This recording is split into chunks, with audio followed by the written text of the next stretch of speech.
राधाबाई आणि दामोदर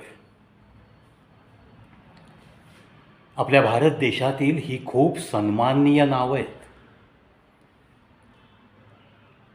म्हणून सन्माननीय राधाबाई आणि सन्माननीय दामोदरजी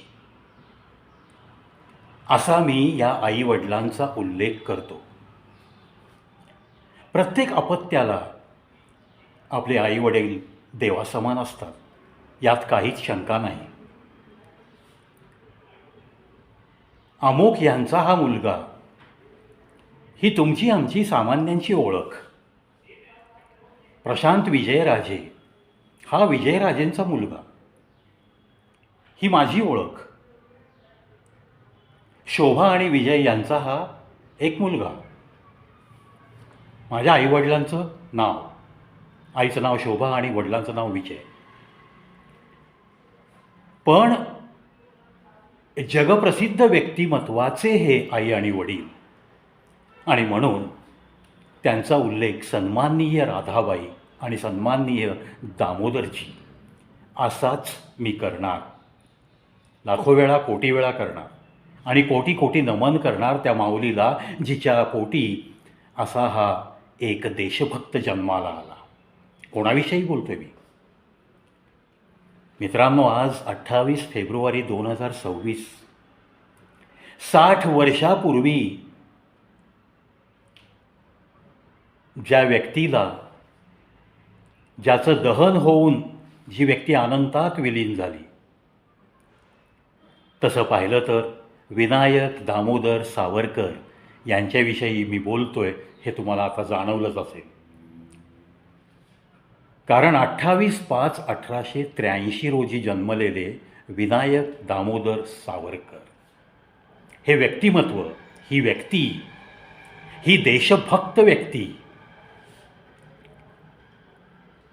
28/5/1883 ते 26 फेब्रुवारी 1966. पण त्यांचा अंत्यविधी होण्यासाठी 28 फेब्रुवारी उजाडला. मुंबईमध्ये विनायक दामोदर सावरकर यांचं, स्वातंत्र्यवीर सावरकरांचं निधन झालं. आणि त्यानंतर मग ही महाअंतिम यात्रा 28 फेब्रुवारी 1966 रोजी मुंबईच्या रस्त्यावरून निघाली.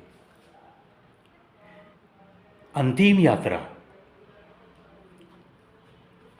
कहता है ना कि इंसान की कमाई तो उसके आखिरी सांस टूटने के बाद, यानी कि वो मरने के बाद ही पता चलती है.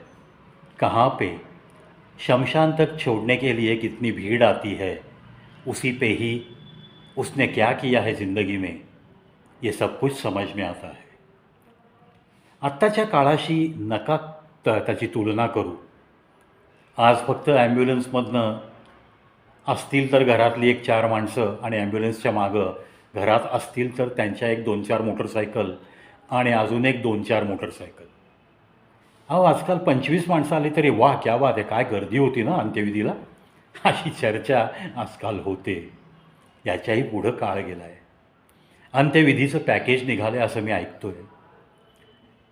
फॉरेन कंट्रीजमध्ये नोकरीच्या निमित्ताने गेलेली मुलं, वृद्ध मातापिता, ही पिकली पानं कधी गळतील याचा काही नेम नसतो. आणि ती मुलं मग वेळ काढून सध्याच्या रेटने अमेरिकेहून यायचं म्हटलं तर यायला 5 लाख रुपये लागतात. आणि मग कशाला येऊ मी, व्हिडिओ कॉलवर मला भटजी दाखवतील, अंत्यदर्शन देतील. तसं पाहिलं तर आता अग्नी देणे हा प्रकार कुठे राहिला आहे? विद्युत दाहिनीला 4 उदबत्त्या कोणीतरी जवळच्या नातेवाईकांनी ठेवा, विषय संपला. अशा पद्धतीची वाक्य मुलांकडनं ऐकायला मिळत आहेत. आणि म्हणून काही खाजगी संस्थांकडं आपला मृत्यू झाला तर नातेवाईकांची वाट न पाहता पती आणि पत्नी याच्यापैकी एक जण आधी गेला, जो मागे राहील तो त्या अंत्यविधीला हजर राहील. त्याच्या डोळ्यादेखत या खाजगी कंपनीने सर्व विधी करावेत, अस्थींचं विसर्जनसुद्धा करावं. आणि काय मुलाच्या इच्छेप्रमाणे व्हिडिओ कॉलवर दाखवण्याची सुद्धा काही गरज नाही. अशा विचारांना पोचलेले अनेक पालक मी स्वतः त्यांच्याशी बोललो आहे. आणि मग या खाजगी संस्थांचं पॅकेज आज 40,000. त्यांना फक्त निरोप द्यायचा कोणीही. त्या व्यक्तीने जर तो एकटा असेल तर कोणाला तरी सांगून ठेवलेलं असतं, आश्रमाच्या इन्चार्जला सांगून ठेवलेलं असतं की मी या कंपनीकडनं पॅकेज घेतलेलं आहे, त्यांना फक्त इंटिमेट करा माझ्या मृत्यूच्या विषयी आणि मग ते येऊन घेऊन जातील. हा झाला आजचा जमाना. पण स्वातंत्र्यवीर सावरकर जेव्हा गेले, तेव्हा त्यांनी अंतिम श्वास घेतला. जगामध्ये सगळ्यात जास्त शिक्षा झालेली व्यक्ती, ब्रिटिशांनी त्यांना 62 वर्षांची शिक्षा ठोठावली होती. काळ्या पाण्याची शिक्षा भोगलेले स्वातंत्र्यवीर सावरकर, विनायक दामोदर सावरकर. चंदनाचा सुगंध आणि त्याचं पावित्र्य असलेली ही व्यक्ती, प्रचंड देशभक्तीची ज्वाळा धगधगत मनात ठेवत जगलेला हा माणूस, सर्वस्व आपलं अर्पित केलं या देशासाठी, या देशाच्या स्वातंत्र्यासाठी. कोण म्हणतं या देशाला अहिंसेने स्वातंत्र्य मिळालं? काय वेडी होती का फासावर लटकलेली माणसं, भगतसिंग, राजगुरू, सुखदेव? काय वेडी होती ती स्वातंत्र्य लढ्यात मारली गेलेली माणसं, लाला लजपतराय, मदनलाल धिंगरा, चाफेकर बंधू? किती नावं घ्यायची, अनंत नाव आहेत. आझाद हिंद फौजेचे सर्वेसर्वा सन्माननीय सुभाषचंद्र बोसजी, प्रचंड मोठं योगदान या सगळ्या लोकांचं होतं. आणि मग पायाखालची वाळू सरकायला लागली ब्रिटिशांच्या. नंतर मात्र नको त्या लोकांनी क्रेडिट घेतलं. काळ्या पाण्याची शिक्षा म्हणजे नथिंग असे उद्गार काढणारी मंडळी आज जिवंत आहेत. ज्यांना साधं आपल्या मनगटातून 1 किलो शेंगदाण्याची चटणी खलबत्त्यामध्ये वाटता येणार नाही, अशी लोकं म्हणतात की कोलूमध्ये त्यांना फिरवलं बैलासारखं म्हणून काय झालं, काठ्या कुठल्या म्हणून काय झालं. असे निर्लज्ज सवाल करणाऱ्यांना काय समजणार हो या स्वातंत्र्यवीराची देशभक्ती काय होती, या स्वातंत्र्यवीराचा त्याग काय होता. जेव्हा शिक्षा अनाऊन्स केली ब्रिटिश सरकारने 62 वर्षाची, तेव्हा त्याची ती पत्नी ती भेटायला गेली. त्या जेलच्या सळयांच्या मागं विनायक दामोदर सावरकर, एक स्वातंत्र्यवीर, एक योद्धा उभा आहे. आणि त्याची पत्नी त्या जेलच्या त्या दरवाजाच्या सळयाच्या यातून त्यांना दारापर्यंत येताना पाहिली. आणि ते दारापर्यंत पोहोचता क्षणीच या पत्नीने खाली बसली आणि त्या चरणांना स्पर्श केला. तेवढ्यात विनायक दामोदर सावरकरांनी आपले चरण थोडे मागे घेतले. अहो, नका वाईट वाटून घेऊ आणि नका असे चरण स्पर्श करू. तुम्ही महान आहात माझ्यापेक्षा. आणि डोळ्यात आसवं आणि मनाला वाईट वाटून नाही घ्यायचं. कशासाठी वाईट वाटून घ्यायचं? अहो, एखादा माणूस जन्म घेतो, अगदी रुटीनप्रमाणे लग्न करतो, मुलाबाळांना जन्म देतो, मुलाबाळांना शिकून वाचवून वाढवतो, त्यांची लग्न पाहतो, नातवंडांना मांडीवर घेऊन खेळतो, यालाच का संसार म्हणायचा?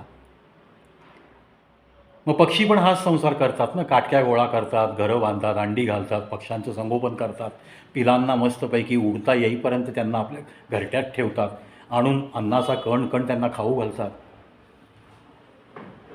माई, अहो, असं डोळ्यात नका पाणी आणू. अहो, स्वातंत्र्य लढ्यातला हा व्यक्ती तुमचा पती आहे आणि तुम्ही माझी वाट पहा. तुमच्या मनातलं प्रेम अतिशय खरं आहे, त्यामुळे मी परत नक्की येईन. आणि समजा या जन्मी नाही भेट झाली तर पुढच्या जन्मी नक्की आपण भेटूयात. त्यामुळे डोळ्यातली आसवं नका सांडू, नका नाराज राहू. संसार संसार जर याच गोष्टींना म्हणत असाल तुम्ही, तर मग ते झाडावरचे पक्षी पण संसार करतात. पण त्या तुमच्या पतीने देशाला, हा देश म्हणजेच माझा संसार, इतकी मोठी संकल्पना घेऊन हा पती चालला आहे, याचा फक्त तुम्ही अभिमान बाळगता, याची मला जाणीव आहे. आणि माई, खरंच नशिबात असेल ना तर पुन्हा नक्की भेट होईल. मी येईन, तुम्ही वाट पहा. काय हो, हे सांगायला छाताडामध्ये जिगरबाज हृदय लागतं, दम लागतो. फालतू शेरेबाजी करायची, ब्रिटिशांना शरण गेले, पत्र लिहिली वगैरे वगैरे आजकाल ऐकतो आपण. अर्धवट ज्ञानी लोकांनी उचलली जीभ लावली टाळ्याला आणि स्वातंत्र्यवीरांचा अपमान करायचा हे सर्रास सुरू होतं. आता एक खटलासुद्धा चालू आहे. सात्विक सावरकरांनी छानपैकी एक खटला दाखल केला आहे पुण्याच्या धर्तीवर. ज्या पुण्यामध्ये 1902 ते 1905 फर्ग्युसन महाविद्यालयात हा महान व्यक्ती शिकण्यासाठी होता. या पुण्याच्या धर्तीलासुद्धा पावन केलेले त्याचे पावलं आहेत. विनायक दामोदर सावरकर. अहो, ही महाअंतिम यात्रा जेव्हा मुंबईच्या या रस्त्यावरून निघाली तेव्हा रस्त्याच्या दुतर्फा लाखो लोक थांबले होते. प्रत्येक खिडकीमध्ये माणूस, प्रत्येक गच्चीवरती माणसांची गर्दी, दुतर्फा माणसंच माणसं. आणि त्या अंत्ययात्रेत सुद्धा माणसांचा महासागर लोटला होता. आपले मराठी दिग्दर्शक व्ही शांताराम, ज्यांचे अनेक पिक्चर बघत आपण लहानाचे मोठे झालो, ज्यांनी या चित्रपटसृष्टीत आपला एक नावाचा ठसा उमटवला होता, व्ही शांताराम यांनी या सावरकरांच्या प्रेमापोटी त्यांचा पार्थिव देह ठेवण्यासाठी जी गाडी दिली होती, ती गाडी तोफांनी सजवून दिली होती. म्हणजेच चंदनाचं पावित्र्य असलेली, तसाच सुगंध पसरवत राहिलेले देशभक्तीचा सुगंध प्रत्येक व्यक्तीच्या मनापर्यंत तो दरवळ पोहोचवत जगलेली ही व्यक्ती,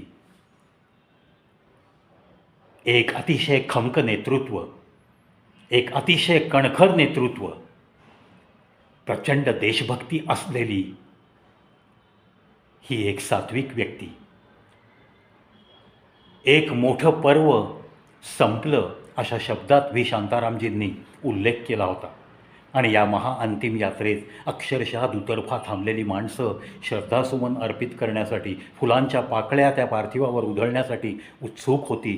त्यामुळे ही महाअंतिम यात्रा अक्षरशः 6 तास चालू राहिली. आणि चंदनवाडी इथं आपल्या विनायक दामोदर सावरकर, स्वातंत्र्यवीर सावरकरांचं पार्थिव जेव्हा पोहोचलं तेव्हा 6 तास पूर्ण झाले होते. आणि त्यानंतर मग त्या विद्युतदाहिनीमध्ये या कर्तृत्वरूपी चंदनाचा सुगंध त्या पूर्ण स्मशानभूमीनी साऱ्या आसमंतात सोडला होता. स्वातंत्र्यवीर सावरकरांची प्राणज्योत मालवली होती 26 फेब्रुवारीला, परंतु त्यांचा अंत्यविधी झाला होता 28 फेब्रुवारी 1966 या दिवशी. आज बरोबर 60 वर्षापूर्वीची ही घटना आहे. महाअंतिम यात्रा तशा पाहिल्या तर गाजल्या. लोकमान्य टिळकांचीही गाजली, सरदार वल्लभभाई पटेलांची गाजली, अलीकडच्या काळातली स्वर्गीय बाळासाहेब ठाकरे यांचीसुद्धा गाजली. अशीच प्रचंड जनसागर लोटलेल्या या महाअंतिम यात्रा होत्या. काहीतरी कोणासाठी तरी झिजत आयुष्य काढलेल्या या व्यक्ती आहेत. आणि म्हणूनच तर त्यांच्या महाअंतिम यात्रेला एवढी गर्दी. अशा व्यक्तींना मी तर अगदी ओल्या अंगाने दंडवत घालतो.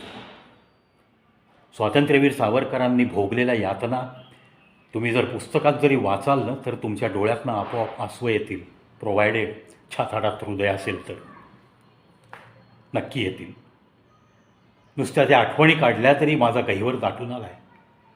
अंदमानच्या त्या सेल्युलर जेलमध्ये आज अंदमान बेटावरती ट्रीपला जातो जनसमुदाय, विमानाने तिथे ट्रीपला जातोय. अर्थात विमानानेच जावं लागेल किंवा बोटीने जावं लागेल. सेल्युलर जेलची मस्तपैकी फेरफटका मारतात. तिथे सध्या जो स्लाईड शो चालतो तोही पाहतात, त्या खोल्या पाहतात. पण मित्रांनो, नंतर मात्र साईट सीईंगसाठी अंदमान निकोबार बेटावर तुम्ही फिरता 3-4 दिवस. आणि गेल्या गेल्या मात्र मोठ्या उत्सुकतेने सावरकरांचं सेल्युलर जेल बघायचं आहे, सावरकर कोणत्या रूममध्ये होते, अशी उत्सुकता ताणत तुम्ही तिथे पोहोचता. विमानातनं उतरल्यापासून हॉटेलमधनं फ्रेश होऊन कधी एकदा आपण त्या सेल्युलर जेलला जातो असं होऊन जातं. परंतु तिथं जो काही मनावर इम्पॅक्ट होतो स्वातंत्र्यवीर सावरकरांचा, त्याच्यानंतर साईट सीईंग करणं, याच्यामुळं तो जो काही इम्पॅक्ट आहे तो थोडासा झाकोळला जातो, असं माझं वैयक्तिक मत आहे. म्हणून मी ट्रीप नेणाऱ्यांना सांगेन की अरे आधी त्यांना फिरायला न्या, आधी त्यांना निसर्ग बघू द्या. ठीक आहे ना, एवढा मोठा खर्च करून येत आहेत, बाकीची स्थळं आधी दाखवा. आणि जायच्या आदल्या दिवशी तुमचं शेवटचं स्थळ असेल सेल्युलर जेल. येताना विमानातसुद्धा त्यांना फक्त या आठवणींनी सुन्न झालं पाहिजे. आज आपण हवेत मस्तपैकी स्वतंत्रता उपभोगत भारतात जगतोय, हवं तेव्हा हवे त्या ठिकाणी विमानाने फिरतोय. यासाठी खस्ता खाल्लेल्या व्यक्तीची ती खोली, त्यांनी भोगलेल्या अनंत यातना, तो स्लाईड शो, त्यामध्ये जे दाखवलं ते अंदमान निकोबारचं ते सेल्युलर जेल, जे खास अशा शिक्षांसाठी बांधलं गेलं होतं, हे सगळं पाहून आपण सुन्न होऊन विमानात बसलात तर त्याच आठवणी घेऊन तुम्ही भारताच्या धर्तीवर उतराल, तरच मला असं वाटतं की त्या ट्रीपचं खरं सार्थक होईल. आजकाल तिथं या बाबतीत लेक्चर देणारेसुद्धा आपले नामवर कलाकार तिथे आहेत. एक रिटायर्ड कॅप्टन आहेत, ते सुद्धा या अंदमानच्या ट्रीप घेऊन जातात. असं ज्या गोष्टी घडत आहेत त्या खूप चांगल्या घडत आहेत. तिथं टॅक्सीवालासुद्धा तो सावरकरांचा उल्लेख फक्त असं सावरकर म्हणून करत नाही. वीर सावरकर, टॅक्सीवाला ड्रायव्हर अंदमानचा, तो सुद्धा असा उल्लेख करतो. याच्यावरनं तुम्ही लक्षात घ्या ना, एक भारतीय म्हणून तुमच्या आणि आमच्या मनात किती पराकोटीचा आदर हवा. कारण एक उदात्त जीवन जगलेली ही व्यक्ती आहे. एक उदात्त पर्व संपलं चंदनवाडीतल्या त्या स्मशानभूमीत 28 फेब्रुवारी 1966 रोजी. विद्युत दाहिनीच्या द्वारे, त्या चिमणीद्वारे जो काही धूर बाहेर पडला, तो धूर नव्हता, तो चंदनाचा सुगंध होता, तो देशभक्तीचा सुगंध होता, जो आसमंतात पसरला, अख्ख्या मुंबईवर पसरला होता त्या दिवशी. नाशिक इथं भगूर इथे जन्माला आलेले हे राधाबाई आणि दामोदर यांचे चिरंजीव विनायक दामोदर सावरकर यांना खूप खूप मनपूर्वक कोटी कोटी नमन करतो मी. आणि या व्हिडिओत इथंच थांबतो. मित्रांनो, स्वातंत्र्यवीर सावरकरांच्या एकही आठवण विसरण्याची नाहीच आहे, विसरूच शकत नाही आपण. जर आपलं या तिरंग्यावर, या मातीवर, या देशावर खरं प्रेम असेल तर स्वातंत्र्यवीर सावरकरांच्या विषयी एकही अपशब्द तुम्हा आम्हाला सहन झालाच नाही पाहिजे. जय हिंद, जय भारत.